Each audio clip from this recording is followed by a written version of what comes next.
Hi guys, happy Wednesday.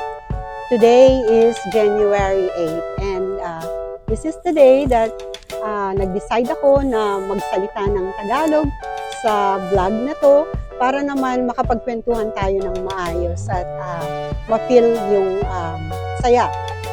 Narito po ako sa Washington State at Pacific Northwest at nagtatrabaho ko bilang medical technologist at microbiologist.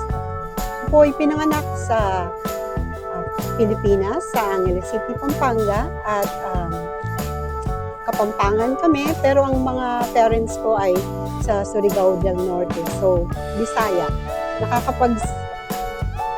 Intindi ako ng Bisaya pero hindi ako makapagsalita. So, hello sa mga Bisaya, sa mga Kapampangan, sa mga Tagalog. Most ng paglaki ko at pagtrabaho ay sa Manila, sa Philippine General Hospital po ako nagtrabaho. And then nagpunta sa Kuwait bilang medtech at then sa Saudi Arabia. Nag-ipon ng pambayad sa agency at nag-take ng lahat ng mga exams kagaya ng American Medtech at saka mga English exam at finally nakapasa ng interview at nakapagtrabaho sa Amerika. So gusto kong i-share itong pang-araw-araw na buhay namin at mga lessons learned ko at sana ay kapulutan ninyo ng aral. Papunta ako sa work ngayon at usually it takes mga 10 to 15 minutes bago makarating sa work. So naisip ko bakit hindi maggawa ng vlog para sa inyo. Kung may gusto kayong topic na pag-usapan natin, leave me a comments at magpakilala din kayo para naman ma-meet ko kayo, tell something about yourself, nasaan kayo nung nakita nyo ang video nito, taga saan kayo sa Amerika, or taga saan kayo sa Pilipinas. Dito sa Amerika, nakarating ako ng 2009.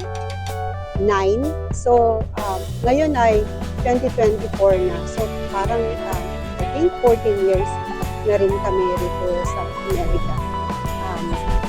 Yes, maganda ang pasweldo dito, pero alam nyo, maganda din yung mga bills. Lahat dito binabayaran kagaya ng mortgage sa bahay, sasakyan, mga insurance, health insurance, car insurance, saka yung mga pag nagkakasakit, yung mga gamot at yung mga bilihin, mahal din ng mga bilihin dito.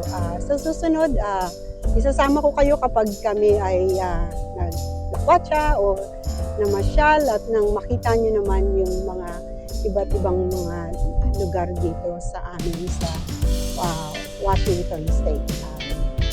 Ito pa lang yung pinaka-introduction at sana'y makarinig ako sa inyo kung ano yung mga topic na interested kayo tungkol sa pamumuhay dito sa Amerika. Dati ay nagtrabaho ko sa Montana bilang medtech pero wala akong magbabantay ng bata. So, yung friend ko, si Marian, ay lumipat sa Washington State. So, nagkaroon sila ng bakante sa trabaho at nirekomenda niya ako sa kanyang boss. Kaya, nakapasa naman ako sa interview at eto, nandito na ako, napaka ganda ng trabaho, kaya nag-stay na rin ako dito sa lugar namin. Hindi masyadong nag-snow sa lugar namin kumpara mo sa mga ibang lugar. Yung iba, napakataas ng mga snow, especially sa Montana. Talagang pangkaraniwan na din yung snow. Pero dito sa lugar namin, kakaunti lang ang mga snow. Or minsan naman, nag-melt din siya agad. So, kaya maganda. maganda sa lugar namin. Kung gusto niyo ng impormasyon kung ano yung magandang way para makarating dito sa Amerika, syempre alam naman natin yun, yung mga nurses lagi talagang in demand yan. Parang may season na bigla mayroong malakas na hiring, ganyan.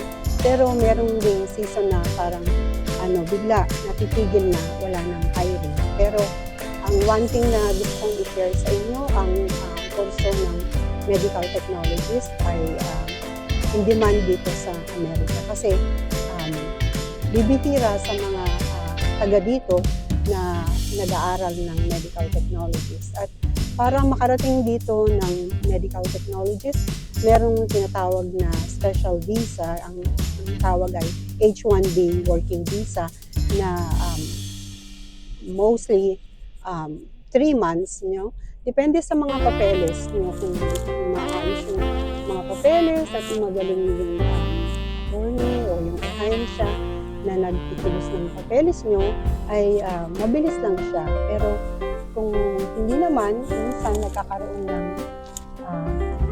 aberya o may mga additional na mga papeles na kakailanganin, so maaari siyang tumagal. Pero nung ako, sa ahensya namin, kung saan ako nag-apply as 3 months, parang ganun, 3 months lang. I remember, nasa Saudi Arabia pa nga ako yun, nag-apply ako.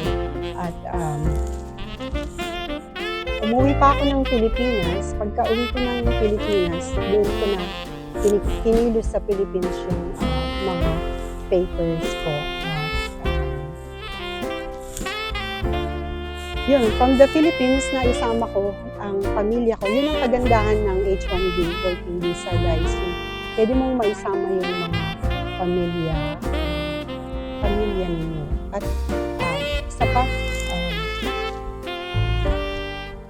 pwede rin kayo na kung meron kayong kaibigan dito sa Amerika na persigido na makatulungan kayo, pwede kayo rin mag-apply as direct hire, Matrabaho nga lang kasi kailangan may magpa-follow up dito sa inyo sa Amerika, pero posible siya. So,